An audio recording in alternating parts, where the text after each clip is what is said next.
Hey y'all, so while I have my camera out, I thought I would go ahead and record my birth story.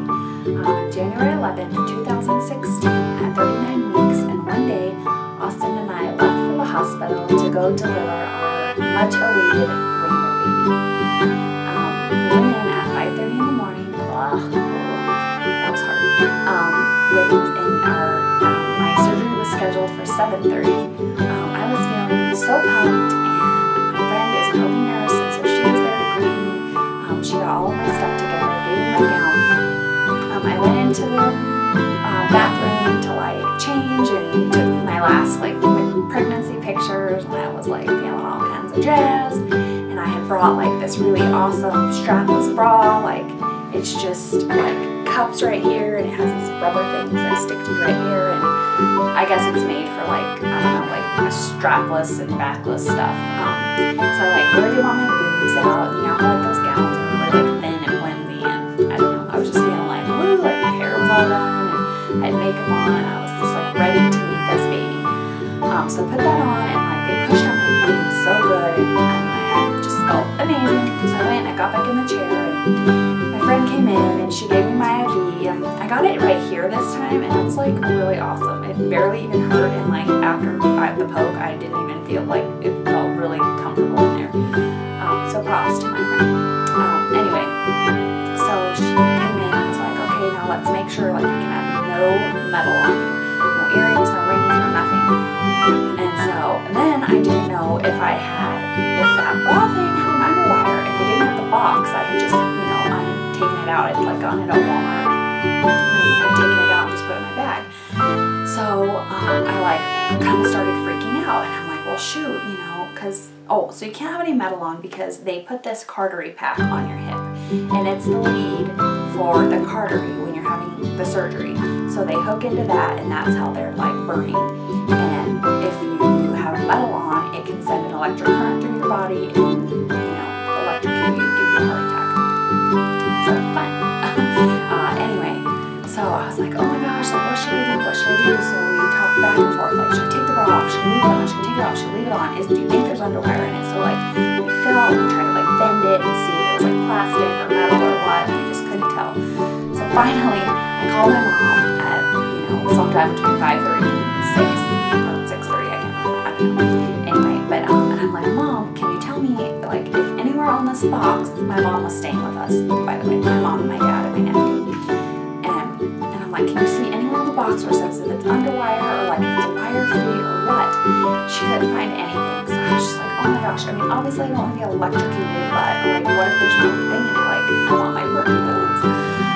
And so while I was talking to my mom, I started having contractions, and I was all of a sudden, all of my pep and all of my let's do this, let's have this baby, I can't wait. It's been 2.5 years of struggle, and I just want my child here. And all of a sudden, all of that melted away, and I just turned into a baby myself, and I'm I don't really want to do this anymore. I want to go home. And I started feeling really uncomfortable, and I'm I'm gonna have to take my bra off, and I want to go home, and my stomach hurts. I'm having contractions, and I just all of a sudden got weak and tired, and I'm Mom, I'm sleepy, and I should have gone to bed earlier, and that's how I was talking, just a totally wretched little child.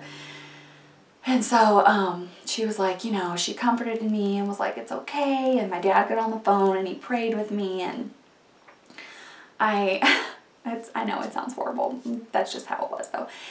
And so so I started having contractions, and I was tired, and I was I just want to go to sleep. And so I hung up with my mom feeling better, but I still was just and Austin was are you gonna be okay? And I still just the contractions, and I felt really uncomfortable, and then I couldn't get to sleep, and we decided I should take the bra off just in case, because perky boobs was not worth having a heart attack.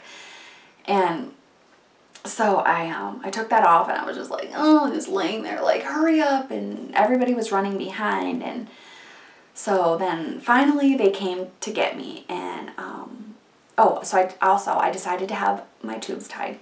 So my OB came in and talked to me about that, and or no, not my OB. Wait, was it? Yes, she did. I'm sorry. So she came in and like went over everything with me, and you know, we talked and chit-chatted because she is my friend, and so we were just like, hey, you know, baby time and all that stuff, and that made me feel better. So she went out, they came in to get me. I did the walk to the OR, and it's in my hospital, they have a C-section suite, and so the OR is like just right there. And anyway, so it was a very short walk. So I went in, I got up on the table. My friend, that friend who was with me, had left, and I had another friend. I have lots of OB nurse friends. Anyway, so my other friend came in, and she walked with me. I got up on the table, like, was still having some contractions, so she was the one that stood in front of me for them to put my spinal in. And so I'm like, oh my gosh, you know, like, it's hard to bend over, and they're trying to put the spinal in, and they're like, okay, you need to bend over more. 1 poke, didn't get it. They're like, okay, bend over more. 2 pokes, didn't get it.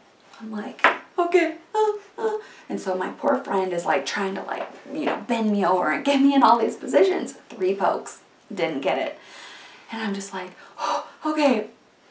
And the contractions weren't bad by any means. They were just the little tiny ones that, you know, just the little tiny Braxton Hicks. Nothing like with Ellie when I was on full-on labor and trying to get that in. And anyway, so finally, after like 5 pokes, I started feeling like these really weird, like it felt like he was like, had a chisel in there, like going like this, and like, I could feel it like banging up against my spine. And so finally my OB comes over and she's like, Jessie, you've got to sit like this. So she took me and like just arched my back forward and was like, do this, like expand that spine as much as you can. And so after that, he put it in and I felt it woof down my legs, and I'm like, you got it. So woohoo! And that probably only took like 10 minutes, but it was a lot of poking, and I had a huge black bruise there later on. But anyway, so that went in, they laid me down. Oh, my anesthesiologist had come in before and asked me if I had any questions or concern, and I told him about how I had been having the SVTs. And, you know, I didn't know if it was anything to worry about, but I just thought I should let him know. So he was like, yes, that's definitely something that I would want to know, and that's good information to have. So anyway, back to the OR. They laid me down, put in my catheter. I was desperately trying to wiggle my toes, and I cannot stand that feeling like of being paralyzed. I mean, well, who can? But anyway, it like really bugs me. So I kept trying to wiggle, wiggle, wiggle. So I put up the sheet. Austin came in. This time they were like, how much do you want to see? And he goes, everything. Because before they were like, no, sit down. You get to see nothing. And so he got to stand there and watch like the whole surgery. But anyway, back to the actual part. So I'm laying there, and I had just laid back, and they had put my arms out and, you know, put like the little strap things on my wrists. And all of a sudden I hear the heart monitor beep, beep, beep, beep, beep, beep, beep, beep, beep, beep, beep, beep. And the anesthesiologist comes over and he's like, hey, hey, hey, how you feeling? He's like, are you getting that funny heart feeling? And I was like, I don't know. Yes. And then I just was feeling like, oh, like really weird. And he goes, okay, we're going to have to do a carotid rub. And I just remember him like, rub, rub, rub, rub, rub, rub, rub, rub. And I was thinking like, oh my gosh, I'm going to die anyway. And so, and I could have had the perky boobs. No, but, so then it, like my heart, I beep, beep, like it calmed down and everything was fine. But that was freaky. So the surgery went really well. My OB was like, okay, Daddy, get up here and, you know, you call out what the... Sorry, like, I didn't expect to feel like that right now. She was like, you call out what the gender is. And so, okay, so they lifted the baby up. And they were like, and he said, it's a girl. And I was, sorry. All of a sudden, like, the last 2.5 years of all of the, like, pain and struggles and crying and miscarriages and, you know, my late-term miscarriage and delivery with Will and just everything was like, it was over. And I had this beautiful baby girl and she looked so perfect. So anyway, they finished that, and of course after that Austin was just who cares about me? Like, he was all about the baby, which was completely fine. So he went over and he, you know, like watched them do all the stuff, and then he would come back over to me and we took a couple pictures together. And she weighed 6 pounds and 11 ounces and was 19 3/4 inches long and just perfect. And so they finished, they did my tubal and they finished signing me up. And it was funny, during my tubal they kept saying, "Are you sure, Jessie, are you sure you want me to do this?" And they kept asking me and asking me, and I was like, yes, I'm done having kids, like, that's it. And then finally and then I started like second guessing myself, like, why do you keep asking me? And my friend came over and she said, "Hey, it's not that we're trying to change your mind, like, this is permanent, we just want to make sure." And I'm like, oh, okay, yes, I'm sure, I'm done, like, this chapter of my life is officially closed. And so yeah, so they did that and they sewed me up, and I went to a private recovery where the baby in Austin never left my side. I got to nurse her after about a half an hour, which was amazing. They did put, I have like the most sensitive stomach towards pain medicine. They did put Duromorph in my spinal, so I would give me about 24 hours of pain medicine. Well, that's well and dandy, but it made me sick. Oh my Lord. I started getting really sick in recovery, and then when I went back to my room, or went to my room, I hadn't been there yet, when I went to my room, my recovery room, where I stayed for the 3 days, I started getting like more sick and more sick, and I threw up and was sick for that entire day, and that was pretty awful. I had to like keep myself all the way laid back. I had like a huge wash rag on my head, or I had a huge like cold wash rag on my head, on my chest, like everything to try to make me feel good. So that was sort of a miserable day. Oh, she was born at 8:01, by the way. So even though everything was like late, and even with the spinal taking like forever, she like was born, you know, was really quickly. And it was sort of sweet because Ellie was born at 6:01 p.m. and she was born at 8:01 p.m. So anyway, or she was born at 6:01 or 8:01 a.m. not p.m. That would have been a really long time. So anyway, I completely lost my train of thought. Yes, so I was sick in the hospital. Everything went well. We had like tons of visitors. Austin's grandma did die the day that my baby was born, and that was really sad, and they tried to keep it from me, but I noticed that he kept being like sad, and so anyway, I finally got it out of him, and that definitely put a damper on the day, but it was really cool because it seemed like, you know, as one life exited the world, one life entered the world, and my mother-in-law had come up and saw us like right after she was born, and she took a picture and she took it to her mom and showed her, and then not too long after she passed away. So that was really sweet. I thought that she got to know that her granddaughter was born. And anyway, so we spent the 3 days in the hospital. Yeah, I had lots of visitors. Everything went really great. Baby nursed wonderfully. She has never once hurt me nursing. Latch-wise, she's clamped down with her little gums a couple times, and that's hurt, but latch-wise, she's never hurt me.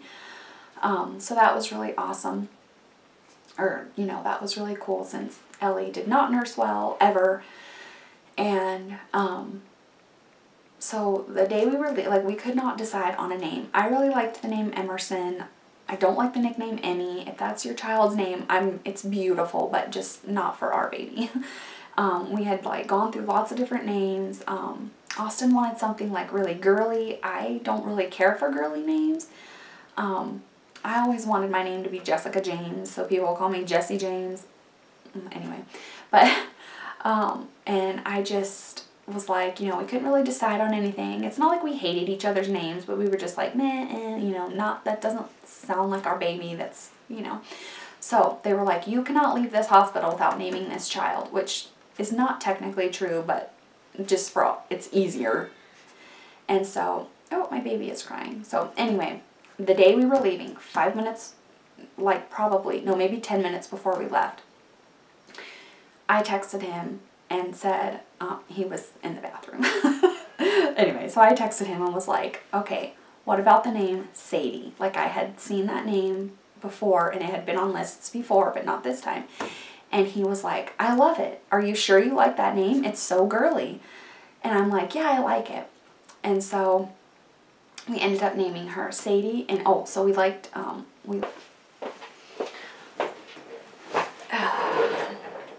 sorry about that, my memory card got full, or was full. So anyway, I really love the name Opal because that was my grandma's name on my dad's side, and we were extremely close, and she passed away 10 years ago. And I just knew, like, if I had another daughter, like, I love that name, and it's got to be in there somehow. So that would have made her initials SOB, and neither of us were very keen on that. To me, it wasn't that big of a deal, but Austin was like, put the kibosh on that. Like, no, there will be no SOB initials. So we ended up naming her 5 minutes, no joke, before we left the hospital. We like scrawled it down on the piece of paper, Sadie Emerson Opal. So at 8:01 a.m. on January 11th, 2016, here I am getting choked up again, Sadie Emerson Opal came into the world and changed our lives forever. Her big sister Ellie is 100% in love with her. She loves her so much. It's just ridiculous. And seeing them together has just made my heart overflow. And she is definitely the last piece to our puzzle. And we love her so much. And we can't wait to see what kind of person she develops into and what little personality she will have. And we just love her so much. So thank you so much to everyone that followed this pregnancy journey and that followed all of my miscarriages and who really supported me through everything. Thank you for that, and for your kind words of advice and wisdom and just of comfort, and just your well wishes and just everything. To anyone who ever sent us anything to my P.O. box or just, you know, commented or whatever, we thank you so much, and thank you again for watching, and I will see y'all in my next video. Bye!